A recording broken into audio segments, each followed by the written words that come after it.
Captain America. Not me, just one of my heroes. But nevertheless, let me tell you, this is Torah Moments, Coffee and Cookie with the Rabbi. I'm the Rabbi, and I'm here to talk to you about I can do anything I want, but should I? Oh. So, let's get started. J-Lead cookie, cherry coffee, Tanya cup.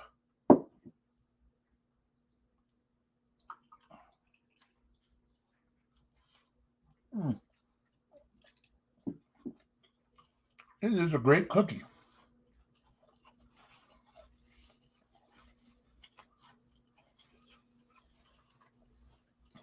You know, there was a time I didn't have any J-Lead cookies, and Roxanne offered to make me some because J-Lead shared the recipe. I said, no, it wouldn't be the same. So Roxanne made me her own famous peanut butter cookies. Very, very light. But on to the topic. I can do anything I want, but should I?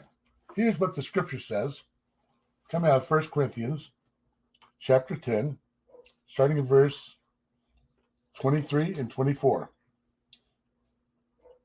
Everything is permissible, but not everything is beneficial.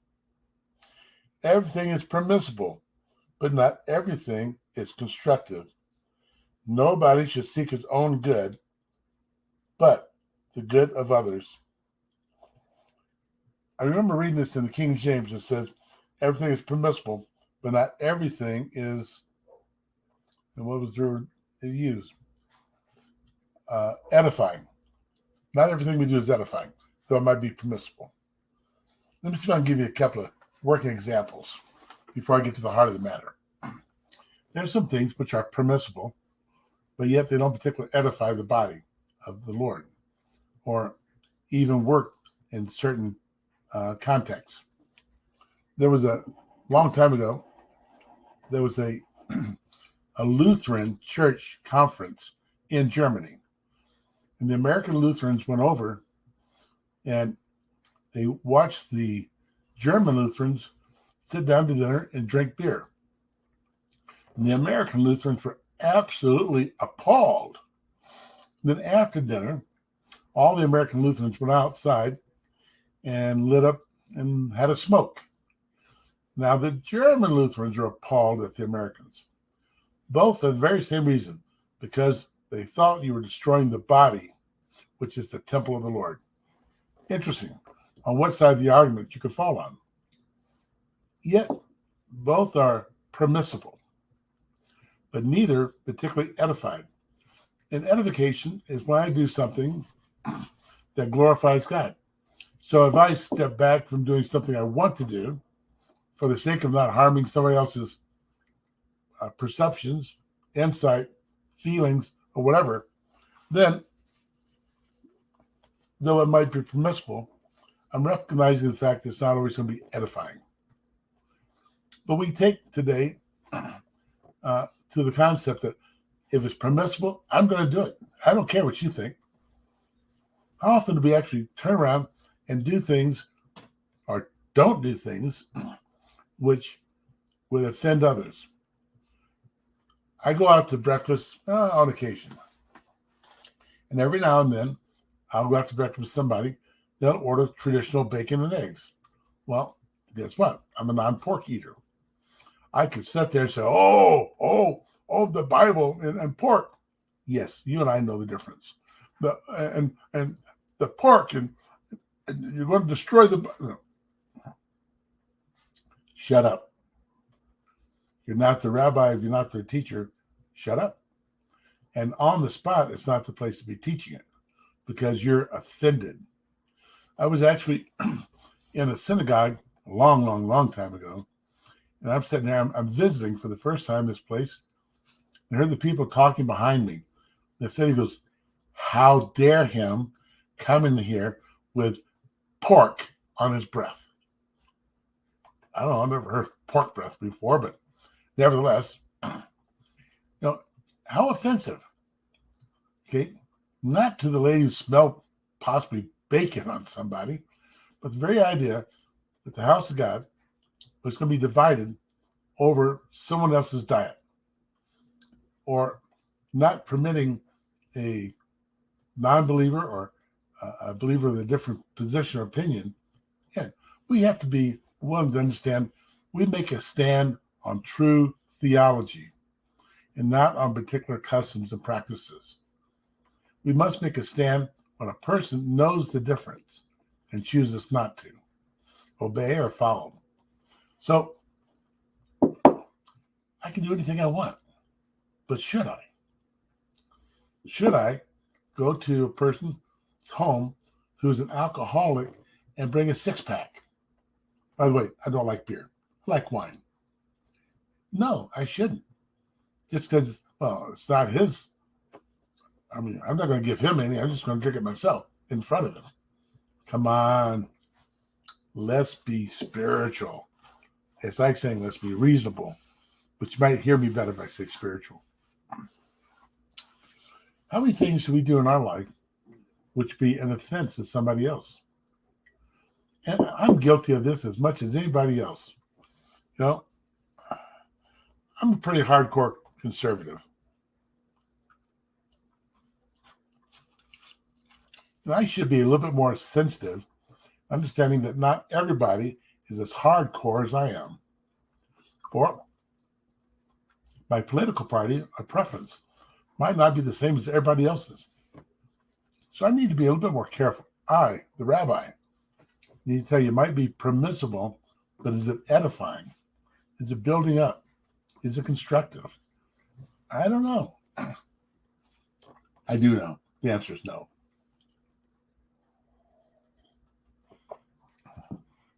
So when I think about what is edifying, I really have to take into account my surroundings, my environment.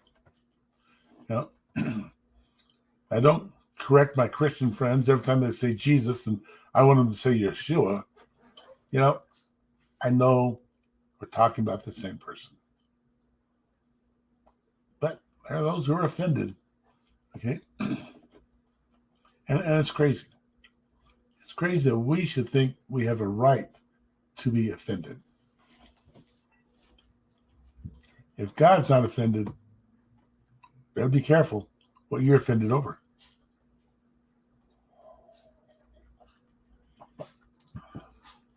So everything is permissible.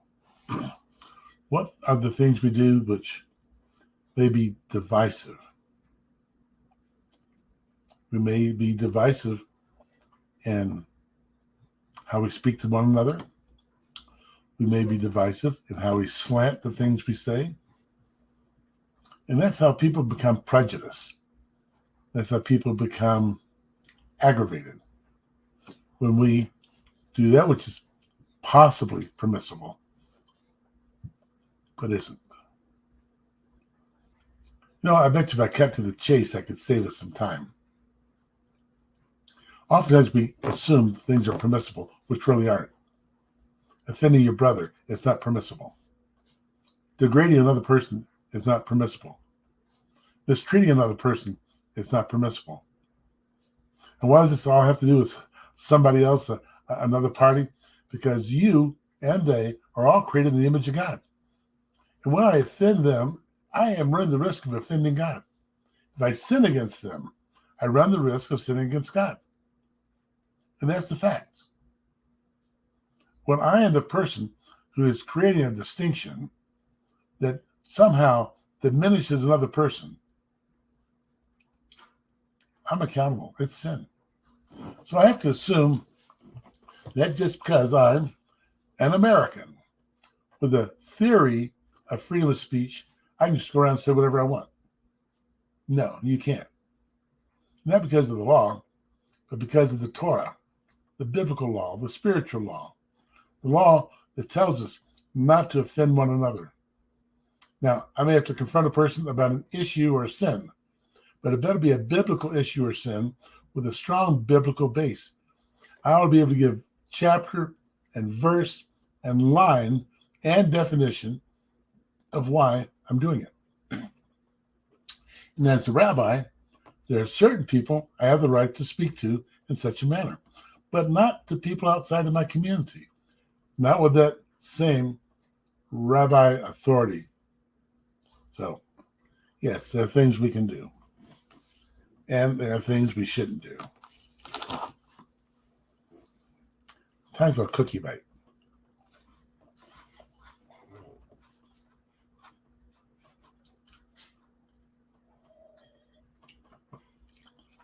And when we do things which are a violation of the Torah, we actually are, in essence, condemning ourselves.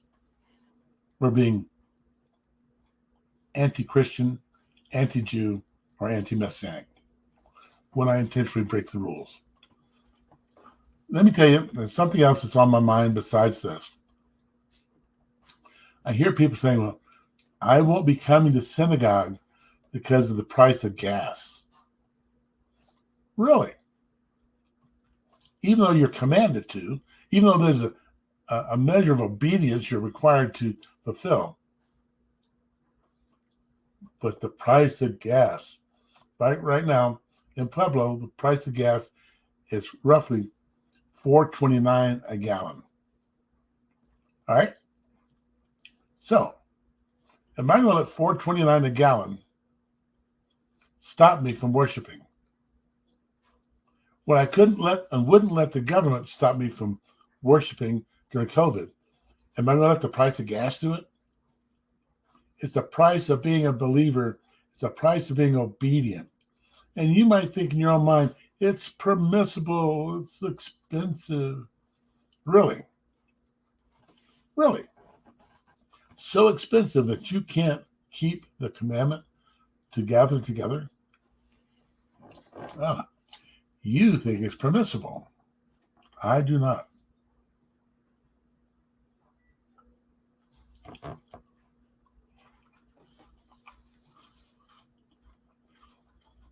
If gas goes to $20 a gallon, it doesn't change the commandment, and it never becomes permissible. Oh, well, I'm trying not to be a bad boy today. I'm trying to be uplifting and encouraging.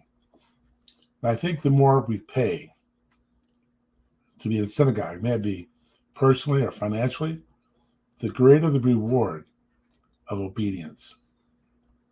So, with this said and done, and I've tried to be kind, I'm going to go ahead and shift gears on you and tell you that this Thursday, that's 2 days from now, at 6 in the evening on Facebook and on YouTube, live, 6 o'clock, we're going to be doing the prayer connection, which means how do I pray? And how do I pray effectively? And how do I know if God's hearing my prayers? And what should I be praying about? Everything. Your whole spiritual life hangs on prayer, period. Where there's no prayer, I don't care how much Bible you study. Where there's no prayer, I don't care how many gifts of charity you give. Where there's no prayer, you don't have a spiritual life.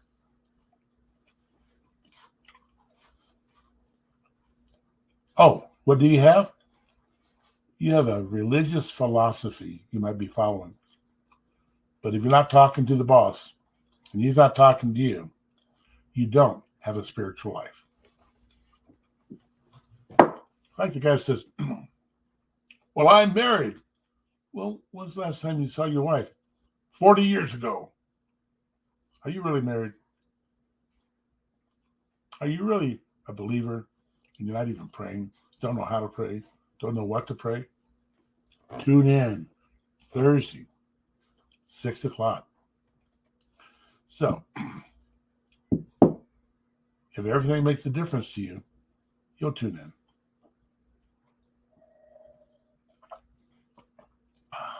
Well, I'm not going to beat this horse anymore. I'm going to go ahead and let you go.